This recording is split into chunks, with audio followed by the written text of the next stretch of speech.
O'n i'n caru dyddiau ysgol fi.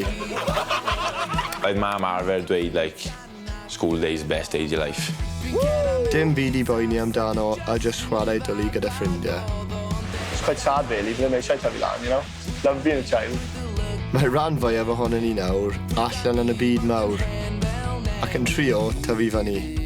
Fi heb injecto rhywun eto, ond never know, bywyd llawn o surprises. Dyw troi'n oedolyn ddim wastad yn hawdd. Rhaid gwynebu cyfrifoldebau gwaith. Ofalus, cos that could brifo rhywun llygau. A gofalu am deulu a ffrindiau. Ti'n gwybod fi'n poeni amdano ti, a unrhyw beth ti angen fi wastad yna. No, fi'n gwybod hwnna. Ond criw bach ni wastad yna ein gilydd ddim ots beth.